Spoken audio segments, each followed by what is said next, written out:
Hi mga langga, and hello din po sa lahat ng ating viewers, listeners, and subscribers, pati na rin sa ating mga haters. Sa pagpapatuloy ng ating kwento, kung bago ka pa lamang dito sa ating channel, huwag kalimutang mag-like, comment, share, and subscribe at pindutin nyo na rin yung notification bell para maging updated pa po kayo sa mga susunod pang mga video.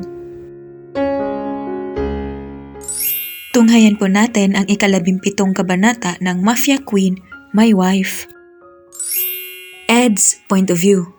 Sir Ed, hindi ba tayo mahahalata ni Queen at ni Leader dito? Hindi ko pinansin yung tanong ni Francis sa akin. Nagpatuloy lang ako sa pagsilip kay Leader at kay Queen habang nakatakip ng dyaryo sa muka. Damn it, bakit mukhang close na close sila? Talaga bang mag-asawa ang turingan nila? Why? Why of all the people in the world si Leader pa? Sir Ed! Nakasuot kami ng jacket na itim. Kahit mainit sa Pilipinas ay nagawa naming mag-jacket. Mahirap na at baka matsyempohan kami ni Queen. Mapapadali pa yung buhay namin. Naka-shades din kami, cap at face mask. Sir Ed! Napapikit ako nang makaramdam ako ng paghatak sa damit ko. Anak ng... Sir Ed! Utang na loob naman, Francis! Inis kong ibinaba yung dyaryo at cellphone ko sa mesa, tsaka nilingon siya na nasa tabi ko. Hindi ka ba mananahimik dyan? Kanina ka pa ang ingay-ingay mo. Hinatak ko yung kwelyo niya at niyugyug siya. Mahuhuli tayo sa ginagawa mo Pero Sir Ed kasi, hindi ba mas kay na hinala tong suot natin? Ang init-init naka-jacket, tas shades, tas cap, tas mask. Mukha talaga tayong stalker. Tinakpan niya yung bibig niya kaya binitawan ko siya. Nasusuka ako. Napahilot na lang ako sa sentido ko. Bakit ba si Francis ang sinama ko dito magmanman? Dapat pala si Hero na lang. O di kaya si Paul ang sinama ko dito. Kung hindi lang maagang naglagalag yung mga yun, hindi sana matino ang kasama ko ngayon. Bumuntong hininga na lang ako tsaka sumandal sa upuan ko.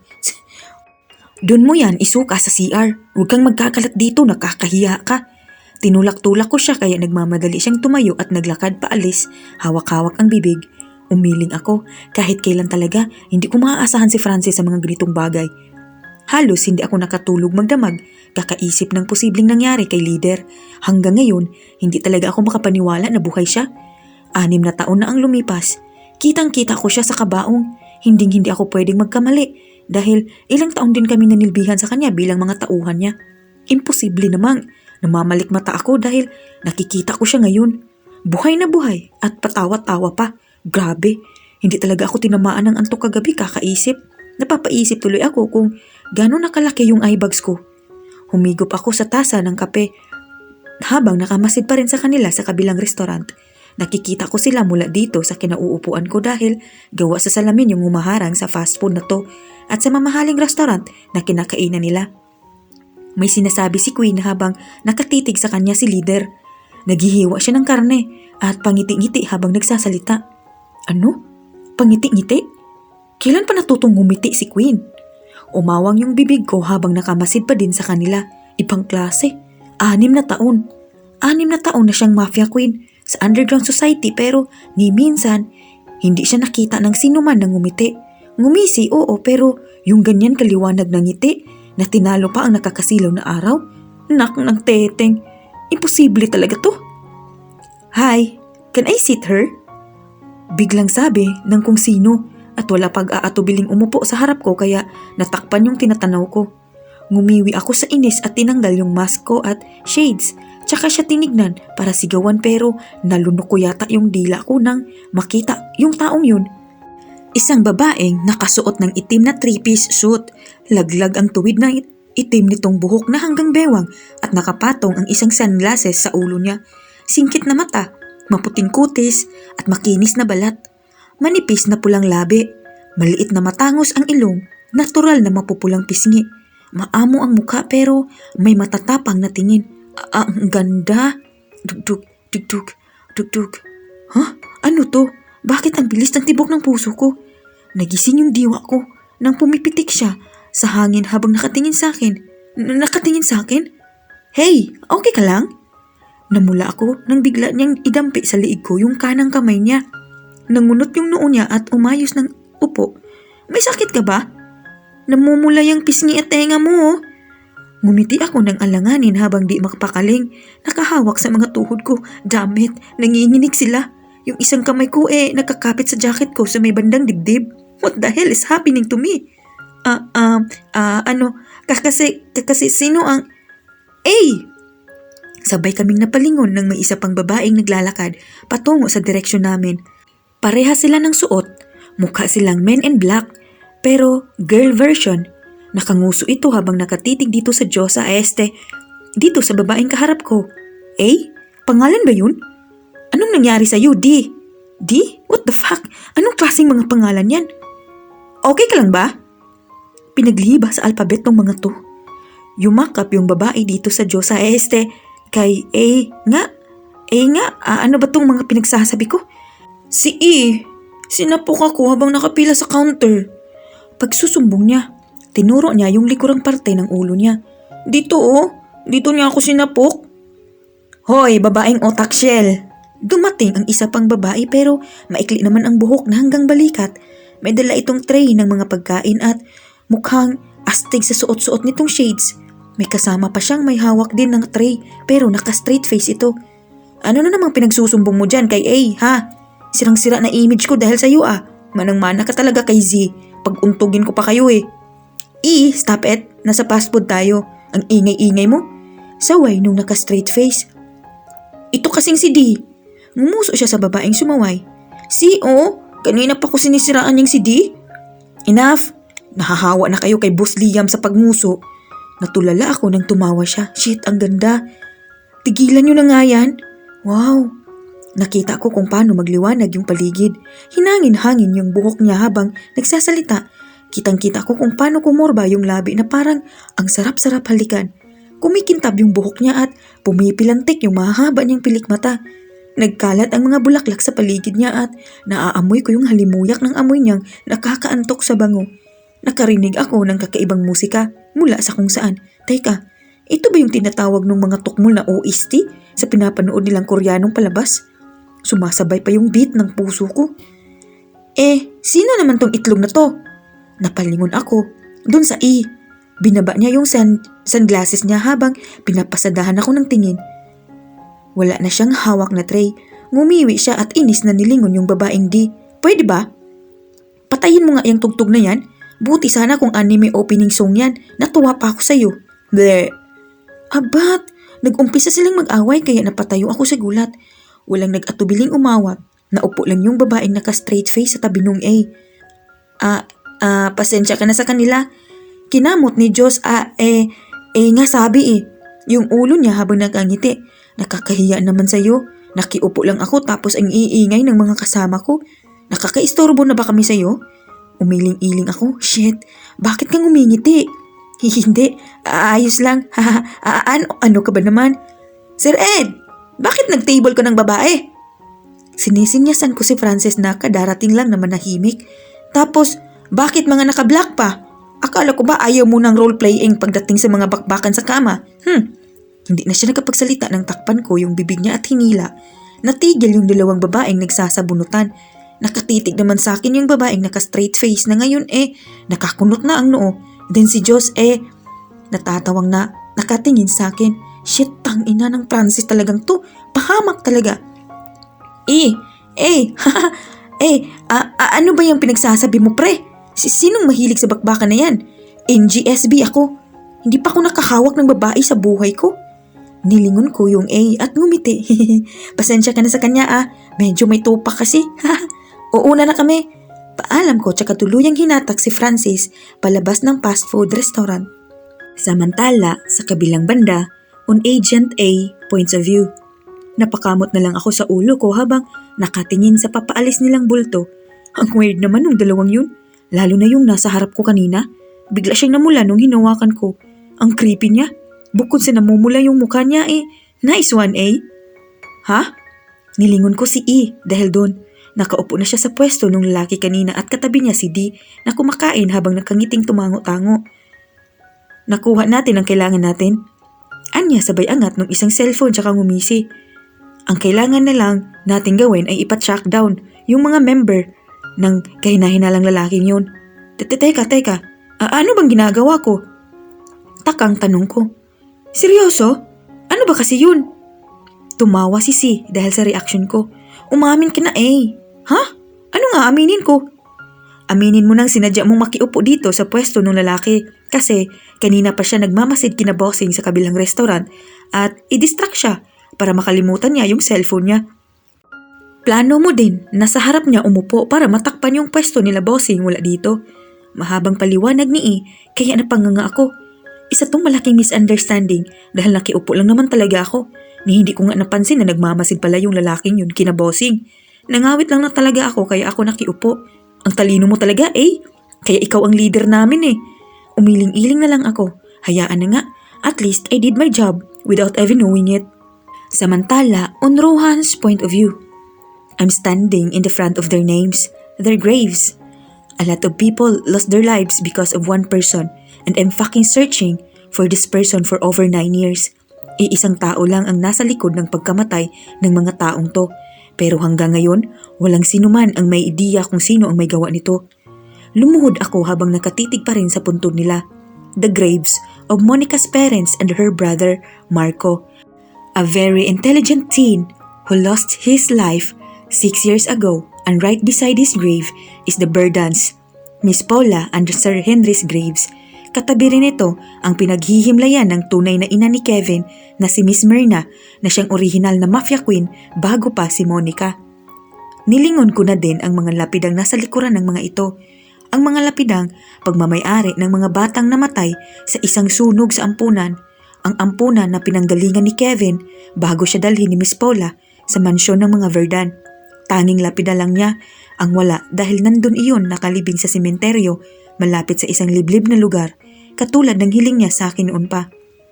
Napapikit ako nang madama ko ang malamig na simoy ng hangin.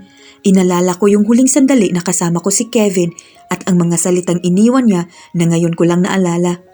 Sa tagal ng pagkawala niya ay nakalimutan ko na but it just blowed up in my mind earlier. Para yung isang ginto na nakatago sa pinakailalim ng utak ko. Ang pinakamahalagang bilin niya bago siya tuluyang maglaho ng parang bula. Hey, tanda! Inis kong nilingon si Kevin na nagkapamulsa habang pababa ng hagdan. Nakangiti siya pero bakas ang kalungkutan sa mata niya. Hindi ko siya masisisi dahil kung ako nga naman ang mawalan ng matalik na kaibigan ay malamang magluluksa talaga ako. Pagkababa niya ay tinapik ko siya sa balikat. Ngumiti lang siya at inalis yung kamay ko. Nakasuot siya ng 3-piece suit at may itim na pin sa coat. Pupunta ka sa kanya? Umiling lang siya. Bakit bihis na bihis ka? Na susunduin ko yung mag-ina ko. Siyempre, hindi naman pwedeng hindi nila dalawin si Marco. Malamang sa malamang nag-iiyak na naman yun ngayon. Tumawa siya kaya ngumiti ako. Hindi maganda sa buntis yung iyak ng iyak. Then go, fetch her. Binigay ko sa kanya yung susi ng kotse niya. And please, drive safely. Tumawa lang ulit siya at akmang maglalakad na, paalis nang bigla niya kong hawakan sa balikat. Napalingon ako sa kanya at kitang-kita akong nagbago yung ekspresyon ng mukha niya. Kung kanina ay maaliwalas yung reaksyon niya, ngayon ay mukha na siyang papatay. It's like he wants to kill someone right now in just an instant. Can you do me a favor, Rohan? I'm hesitating on my answer but I still answered him. Sure, what is it? Kung sakali mang mawala ako ng sobrang tagal, nilingon niya ako. Kita ko sa mga mata niya ang galit na kinikimkim niya. Pwede bang huwag mo na akong hanapin? Natigilan ako sa sinabi niya. I don't understand. At kung sakali mang magkita tayo ulit, huminga siya ng malalim tsaka nagpatuloy. Pwede bang umakto ka na, wala kang alam? Hindi bumuka yung bibig ko dahil sa pagtataka at naguguluhan ako sa mga sinasabi niya na para bang namamaalam na siya sa akin ng maaga. Para bang eto na yung huling pagkakataon na magkakausap kaming dalawa at mukhang siguradong sigurado siya sa sinasabi niya. But inalis ko yung kamay niya sa balikat ko. But why? Because the enemy knows how to play this game very well. Iniwas niya yung tingin niya sa akin tsaka bumuntong hininga. And I'm in the verge of losing not only the game but also the people around me. Kumuyom yung palad niya habang nagtatagis ang mga ngipin. He made me realize that I'm just a king piece that can't do anything in this chess. Inuubos lang niya yung mga taong handang promotekta sa akin pero ako, eto, nakatayo lang at naghihintay ng mga tao pang maglalaan ng buhay nila. Makaligtas lang ako. It's not like that. Yes, it is, Rohan, for the last time. I see his bright smile that I never knew I couldn't see anymore. Please, don't save me. Let me do my job as a king. He came back for a reason. I didn't really know what exactly happened at what exactly his plans are, but he still have my trust and loyalty. The two things that I've never been break in my whole life. I'm loyal to the Verdun family, and if the real king wants me to let him do his job, so let it be. Tumayo na ako at minagmasdan ang mga puntod nila na may tag-iisang tangkay ng rosas. I slowly turned back before I started to walk away, but I stopped walking when I felt my phone vibrating. I took it out of my pocket and answered it, although it's an unknown number. Who's this? Nakarinig ako ng tawa mula sa kabilang linya. I guess the caller is using some voice-changing device cause it sounds like a robot something. You may not seem to know me but I know you too well, Rohan. Humigpit yung hawak ko sa phone. Oh, you don't need to know me. It's not like I'm such an important person to be searched for. I gritted my teeth. Kung kasapin niya ako parang magkaibigan lang kami. I have a bad feeling about this person. What do you want? Nothing much. I just want to give you some friendly advice. He laughed again that gives some chills on me. I really have a bad feeling about this guy. Stop messing with my games. Stop acting like a knight or else everyone will suffer from their punishments. Samantala, on Liam's point of view, nakaawang ng kaonte yung labi ko habang natatakam sa ginagawa ni Monmon. Hinihiwa kasi ni Monmon yung malaking karne na nasa plato niya. Yung kamukha nung napapanood ko sa mga pelikula tsaka K-drama. Sabi niya steak daw ang tawag dun. Mukhang masarap. I'll attend the meetings for this week. All you have to do is to watch me and learn little by little. Then, if you learned how to do this, real business that I'm talking about then, I'll let you handle my company for a week. I'm going to observe you. Inikot niya yung plato para hatiin naman ito ng pa-horizontal at magmukhang maliliit na box. It's hard being the CEO because you need to think further and analyze all the projects, ideas, plans, strategies, and think of all the possible outcome that may happen. Ibinaba niya yung kutsilyo at tinidor tsaka tumingin sa akin at ngumiti. Itinulak niya papunta sa gitna namin yung plato. In short, a CEO should possess all of the characteristics of each employee who's working in his or her company. Hindi lang pagiging leader o boss ang ibig sabihin ng CEO. Dapat gamay mo lahat ng klase ng proseso na nangyayari sa bawat department ng kumpanya mo. Kumunot yung noon ko sa sinabi niya, gamay yung lahat ng klase ng proseso na nangyayari sa bawat department. Ibig sabihin, humuso ako. Mon mo naman, bakit kailangan gamay ko lahat? Hindi ako marunong maglinis ng buong kumpanya. Hindi ako marunong mag-compute ng kinikita mo. Hindi ako marunong magtimpla ng kape. Kahit construction, hindi ko alam. Pwede bang pirma-pirma na lang din yung gagawin ko? What the hell are you talking about? Kinuha niya yung tinidor at tumusok ng karne tsaka iniumang sa akin kaya sinubo ko yun. Ninuya ko muna yun at nilunok bago nagsalita. Diba, sabi mo lahat, di pati pagiging sekretary, janitress, guard at iba pang trabaho na meron sa kumpanya mo igagawin ko. Sumimangot siya, tsaka ako sinubuan ulit. Idiot, that's not what I meant. Ano ba kasi? Ang ibig kong sabihin, dapat lahat alam mo, pero hindi ikaw ang gagawa. Ganun naman pala, Monmon. Next time kasi, paliwanag mo ng maayos, hindi yung iniisang direct mo eh. Umirap siya sa akin, tsaka tumaas ang kilay. Anong iniisang direct? May ganun bang salita? Umiwi ako. Ay nako, ewan ko sa'yo, Monmon. Minsan talaga, napapaisip na lang ako sa'yo. Nilapit ko yung mukha ko sa kanya. Nag-aral ka ba talaga o nag-aral ka? Pareho lang yung sinabi mo, Liam. Alam ko, malamang ako yung nagsabi. Ako na naman ang tumusok ng karne gamit ang tinidor at sinubuan siya gamit yung kamay kong walang benda. Iniwas niya yung mukha niya na parang naiilang kaya umuso ako. Mon naman, dali na, isubo mo na. Ibuka mo yung bibig mo, tapos sabihin mo, dali. Stop being childish. Mon naman, dali na. No. Pero, no buts. Sabi niya, tsaka nag-umpisang kumain ng order niya. Nakaangat pa rin sa ere yung kamay ko habang nakanguso at hinihintay siyang isubo yun. Nag-umpisa nang magkaroon ng buong bulong-bulungan sa paligid kaya inilibot ko yung paningin ko at halos lahat ng babaeng nandito ay nakatingin sa akin at parang mangangagat dahil sa tingin nila. Ngiting-ngiti sila habang titig na titig sa akin. Napalunok ako. Mon, parang gusto nila akong lapain. Ow! What a cute guy. Look at his face. He looks hot when he's pouting. Sayang at mukhang may kasama. Yeah, pero I think magkapatid sila. Look hindi naman sweet yung babae sa kanya. Older sister, ha? Ang snub naman ng sister niya, hindi man lang siya pinapansin. Mon, nakakatakot sila. Hindi ko na natapos yung sinasabi ko nang bigla niyang isubo yung karne na nasa tinidor. Napatitig ako sa kanya. Habi? Do you want me to rent this whole restaurant for you? Tanong niya habang pinupunasan gamit ng table napkin yung labi niya. Or do you want me to kick them out, to shut their mouths? Hobby?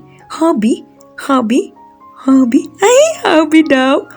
Hinawakan ko yung magkabilang pisngi ko dahil sa sinabi niya, pakiramdam ko, nag-init yung mga yun. Grabe, nakakakilig naman. Ilang beses na ba niya akong tinawag na hobby ngayong araw? Dalawa na pala. Kanina, sa elevator. Tapos ngayon, dito naman. Samantala, on Monica's point of view. Napapakurap ako habang pinapanood si Liam. He's doing it again. Nagpapakaengot na naman siya. Para siyang batang may sariling mundo. Tila wala siyang naririnig sa paligid niya. He keeps on touching his cheeks while eating and smiling widely. I think dahil yun sa pagtawag ko ng hobby sa kanya, I just shrugged my shoulders. Oh well, I only called him that because I need to shut up those fuckers who keeps in murmuring around. Ang iingay nila at naririndi ako ng sobra. I need to clear my mind from stress. I just continued eating pero panaka-naka ko pa rin siyang sinusulyapan. Napapailing ako kada susulyapan ko siya. Nakakatawa yung itsura niya. He's like a dumb teenager na kinikilig sa crush niya. Stop doing that! Saway ko sa kanya. Tumitig lang siya sa akin habang nakangiti pa rin at patuloy na kumakain. Ang alin, Mon? That! Nginuso ko yung mukha niya. Namula siya bigla kaya nagtaka ako. You're really creepy. Nagulat ako nang hampasin niya yung mesa. Ikaw ang tumigil dyan, Mon. Galit ng sigaw. Bakit ka gumanon? Inosente kong nilapag sa plato yung kubyertos. What are you talking about? What? Why am I stuttering? Yan, yung ano mo, Tinuturo niya yung mukha ko kaya napahawak ako doon. Hindi yan, Mon. Dito sa dun Fuck, I don't get it. Inis kong sabi habang kinakapa yung mukha ko. Medyo lumapit siya biglang hinuli yung uso ko at gamit yung kamay niya. Namula ako sa ginawa niya sa di malamang dahilan. Etong bibig na to, makasalanan to. I let out my poker expression. What did he just say? My mouth is a fucking sinner? This fucking idiot really know how to be rude. Tinapik ko yung kamay niya. What the hell are you talking about? Yang uso mo. Hindi ka dapat ngumunguso. He pouted his lips and because of that, I sighed deeply. He's really cute when he's doing that. Makasalanan yan. Nilalapit ako sa tukso. I felt my cheeks burning when he cupped my face with his both hands. Huwag ka nang ngumuso ulit Hindi pa ako handang halikan ka, Mon. Gusto ko pag nag-kiss kita sa lips, dapat ikikiss mo ko pabalik, tas papasok yung dila mo at dila ko tapos... What the fucking son of a bitch? Mabilis kong sambit dahil sa gulat mula doon sa sinabi niya. Inilis ko yung kamay niya sa mukha ko at umayos ako ng upo. Wala sa sariling kinuha ko yung baso mula sa tray nung napadaang waiter at isang tunggaang ininom. What the fuck? Seriously? Fucking idiot! He's really a perverted idiot. Anong kiss? Anong kiss yun? Damn! I feel so hot right now. I think I'm going insane because of him. Hindi ko na alam kung anong tumatakbo sa utak niya, but one thing I'm sure about is, he's a fucking innocent, perverted idiot. Hindi niya alam kung ano yung mga pinagsasabi niya. Okay ka lang, Monmon? And now, he's asking me if I'm okay? Yes, I'm okay. I'm really fucking okay, Liam. Sarkastiko kong sagot. My jaw dropped when smiled and answered. Buti naman, Monmon. Sige, kain ka na ulit. Then he continued eating. What now? Ganun na lang yun? Eat again? How can you even say that? That's not how it works, idiot. It's sarcastic. Ilang beses muna akong lumunok bago nagpatuloy sa pagkain. I can't concentrate. I feel awkward because of that. And I hate it because I know that I'm the only one who's feeling awkward here. I frowned when my phone starts to ring. One thing for sure, it's my cousin who's calling. Malamang sa malamang ay tinrace na naman ako nito. She's the only one who can know other people's new number. I turned my gaze at Liam. I gulped again, couple of times before talking. Liam, stay here. I'll just answer this call. Paalam ko. He just smiled and nodded his head na parang lutang na naman kaya tumayo na ako at lumabas sa restaurant para sagutin ang tawag. Queen! I flinched because of her scream. I'm really sorry about the party. Yeah, Vanessa, you ditched me. Walang emosyon kong sabi. No, hindi lang talaga ako makapunta that time dahil aksidente si Vince. Nangunot yung noo ko. Vince is her 6-year-old son. That makes him as my nephew. Nabuntis si Vanessa at bago pa niya maipakilala sa akin ang fiancé niya ay namatay na ito. That's what she said to me kaya ipinanganak sa mundong to si Vince nang walang ama. But he always amazed me dahil sa matured nitong pananalita at pag-iisip. What happened to Vince? Bakas ang pag-aalala sa boses ko. Well, I really cared for him. Is he okay now? He's okay. Nahagip lang siya ng kotse but he's really okay now. Galos lang ang natamo niya. Mom? Is that Tita Nika? I heard his cute little voice in the background. Nag-usap silang mag-ina sandali hanggang sa narinig kong ipinasa ni Vanessa kay Vince ang phone. Hello, Tita Nika. It's nice to talk to you again. How are you today? See? He's matured. Matured enough to beat Liam. Damn that guy. Dapat siguro ay magpalit sila ng utak. I'm fine. I'm the one who should ask you that. How are you? I heard from your mom that you recently got into an accident. Care to tell me what happened? Nah, I'm fine too. Both of you should stop worrying about me. I can take care of myself, so you don't have to worry. What the hell are you saying again? You're just 6 years old. Umiinom ka pa nga ng gatas tuwing gabi. Please, Mom, calm down and kindly tone down your voice. Tita Nika might hear you're winning again. Just get me another glass of milk, okay? Natawa ako dahil pinagagalitan niya yung sarili niyang nanay. Narinig ko pa yung papalayong yapak ni Vanessa. Maybe she'll get him a glass of milk. And Tita Nika, I want to ask you something. Yes, what is it? Are you afraid of bombs? Natigilan ako dahil sa bigla niyang sinabi. Naguluhan ako at nagtaka at the same time. A time bomb, to be exact. Bombs? Dinapuan ako ng kaba dahil sa sinabi niya. Why are you suddenly asking me about bombs? Because a time bomb is going to explode in 3, 2... Parang bumagal yung tibok ng puso ko habang papalingon pa lang sa likuran ko kung nasaan yung restaurant at kinauupuan ni Liam. 1! Liam! Surprise, Tita Nika! On Vince's point of view, I ended the call and put down the cell phone to the study table. I stared at the view outside the window while thinking about what will happen soon when the pieces falls into the right places. I look at the chessboard in front of me. I'm playing all by myself. I moved the white queen and it took the black pawn. I know that another plan will fail and another until all the failures will suddenly lead to success. Hoy bata, here's your milk. Drink it immediately para hindi na lumamig. My mom said after entering from the door. She's holding a tray with a glass of milk and a pack of cookies. She placed it beside the chessboard and picked up the phone while frowning. What? The call already ended? I took the glass of milk. Mom, Tita Nika said that she's a little bit busy and she needs to focus on her work. She also said that she'll be the one to call first, so don't bother calling her again. I said, then I drank the glass of milk. I heard her sigh. Okay, fine. She smiled and tapped my head. Tapusin mo na yung paglalaro mo ng chess. Then proceed to your room, okay? I just nodded. She leaned and kissed my forehead before exiting. I looked at her shadow slowly fading while walking away. Everything is going to be fine soon.